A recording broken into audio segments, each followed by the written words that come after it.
ಪೂಜೆ ಮಾಡ್ತಾರೆ. ಲಕ್ಷ್ಮೀದ್ ಖಂಡಿತ ಮಾಡ್ಬೇಕು, ಯಾಕಂದರೆ ಪ್ರತಿಯೊಬ್ಬ ಮನುಷ್ಯನಿಗೂ ದುಡ್ಡು ಬೇಕು ಅನ್ನೋದಕ್ಕೆ ಅದು ಅಂಧಕಾರವಾದ ಗಾಢವಾದ ಅಮಾವಾಸ್ಯೆ ದಿನ ನಾವು ಲಕ್ಷ್ಮೀನ ಕೇಳಿದಾಗ ಅವಳು ಎಲ್ಲ ರೀತಿ ವರವನ್ನು ಕೊಡ್ತಾಳೆ ಅಂತ ಅನ್ನೋದು. ಮತ್ತು ಇದು ವಿಶೇಷವಾದ ದಿನ ಆಗಿರೋದ್ರಿಂದ, ಅದೇ ಜೊತೆಗೆ ನರಕಾಸುರನ ಸಂಹಾರನೂ ಆಗಿರೋದ್ರಿಂದ ಮಹಾಕಾಳಿ ಬಗಲಾಮುಖಿದು ನೀವು ಪೂಜೆ ಮಾಡ್ಕೋಬಹುದು, ಮಹಾಕಾಳಿದು ಮಾಡ್ಕೋಬಹುದು.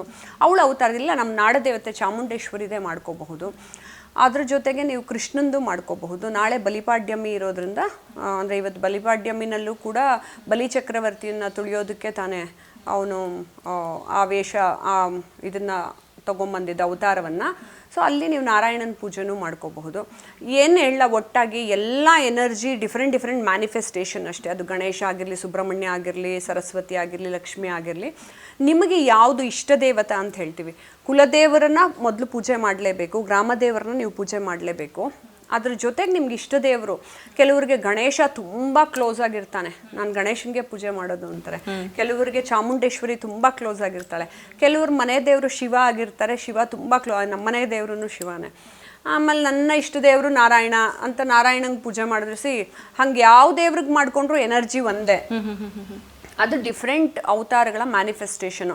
ನಾನು ಯುದ್ಧಕ್ಕೆ ಹೋಗಬೇಕು, ಏನೋ ಕೆಲಸ ಮಾಡಬೇಕು ಅನ್ನೋವಾಗ ನಾನು ಕಾಳಿ ಪೂಜೆ ಮಾಡ್ಕೊತೀವಿ. ಅಂದರೆ ನಾವು ಇವನ್ ಭೂಲೋಕದಲ್ಲಿ ಯುದ್ಧನೇ ಅದು. ನೀವು ಎವ್ರಿ ಡೇ ಹೊರಗೆ ಹೋದ್ರಿಂದ ಈ ಟ್ರಾಫಿಕಲ್ಲಿ ಸದ್ಯ ನಾನು ಯಾರಿಗೂ ಬೈದಿರಾ, ಜಗಳ ಆಡ್ದಿರಾ, ನಾನು ಕರೆಕ್ಟಾಗಿ ಹೋಗಿ ಕರೆಕ್ಟಾಗಿ ಕೆಲಸ ಮುಗಿಸ್ಕೊಂಬರ್ಬೇಕು, ಅದು ಒಂಥರ ಯುದ್ಧನೇ. ಸೊ ಅಂಥ ಸಮಯದಲ್ಲಿ ನಮಗೆ ಕಾಳಿ ಎನರ್ಜಿ ಬೇಕಾಗತ್ತೆ, ಬಗಲಾಮುಖಿ ಎನರ್ಜಿ ಬೇಕಾಗತ್ತೆ. ಅನ್ನೆಸೆಸರಿಯಾಗಿ ನಿಮ್ಮ ಮೇಲೆ ಕೇಸುಗಳಾಗ್ತಾರೆ, ನಿಮಗೆ ತೊಂದರೆಗಳನ್ನು ಕೊಡ್ತಾರೆ. ಹಾಗಿದ್ದಾಗ ನಿಮಗೆಲ್ಲ ಕಾಳಿ ಎನರ್ಜಿ ಬೇಕಾಗತ್ತೆ.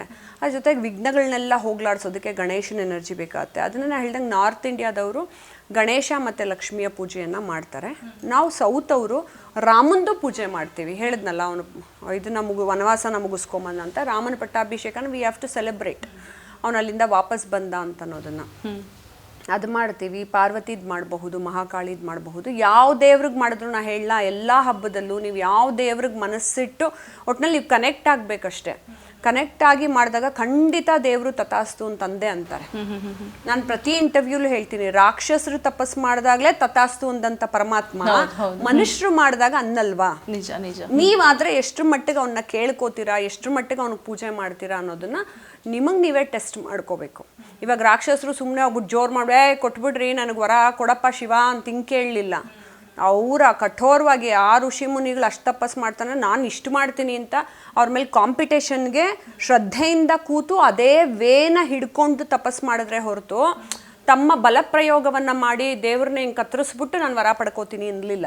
ಸೊ ಅದೇ ಸೀಕ್ರೆಟ್ ನಾ ಹೇಳೋದು ಮನುಷ್ಯರಿಗೂ. ಮನುಷ್ಯರು ತನಗೆ ಬಲಪ್ರಯೋಗ ಇದೆ ಅಂತ ಅಂದ್ಬಿಟ್ಟು ಜಗಳ ಆಡ್ಕೊಂಡು ಏನೋ ಕಿತ್ಕೊಳ್ಳೋಕೆ ಹೋಗ್ತಾನೆ, ಅದು ಯಾವುದು ಶಾಶ್ವತವಾಗಿ ನಿಲ್ಲಲ್ಲ. ನಿಮ್ಮ ಹತ್ರ ಪರ್ಮನೆಂಟಾಗಿ ಎನರ್ಜಿ ಇರಬೇಕು ಅಂತ ಹೇಳಿದ್ರೆ ರಾಕ್ಷಸರ ಗುಣನೇ ಅನುಸರಿಸ್ತಿರೋ, ದೇವತೆಗಳ ಗುಣನೇ ಅನುಸರಿಸ್ತಿರೋ, ಋಷಿಗಳ ಗುಣನೇ ಅನುಸರಿಸ್ತಿರೋ. ಆದರೆ ಎಲ್ಲರೂ ತಪಸ್ ಮಾಡಿನೇ ಪಡ್ಕೊಂಡಿದ್ದು. ಅದನ್ನು ನೀವು ತಪಸ್ ಮಾಡಿ ಪಡ್ಕೊಂಡಾಗ ಶ್ರದ್ಧಾಭಕ್ತಿಯಿಂದ ನಿಮಗೆ ಮತ್ತು ನಿಮ್ಮ ಕುಟುಂಬಕ್ಕೂ ಕೂಡ ನೀವು ಮಾಡೋ ತಪ್ಪು ನಿಮ್ಮ ನೆಕ್ಸ್ಟ್ ಜನ್ರೇಷನ್ನು ತಪ್ಪನ್ನು ಅನುಭವಿಸಬಾರ್ದು. ಅದಕ್ಕೆ ತಂದೆ ತಾಯಂದರು ಎಚ್ಚೆತ್ಕೊಂಡು ನಾ ಮಾಡಿರೋ ತಪ್ಪು ಸದ್ಯ ನನ್ನ ಲೆವೆಲ್ಗೆ ನಿಲ್ಲಿಪ್ಪ, ನನ್ನ ಮಕ್ಕಳು ಅನುಭವಿಸಬಾರ್ದು ಅಂತ ಒಳ್ಳೆ ಗುಣದಿಂದ ಮಕ್ಕಳಿಗೆ ಒಳ್ಳೆ ಜೀವನ ಬಿಟ್ಕೊಡ್ಬೇಕು. ನಿಜ ನಿಜ. ನೀವು ಹೇಳಿ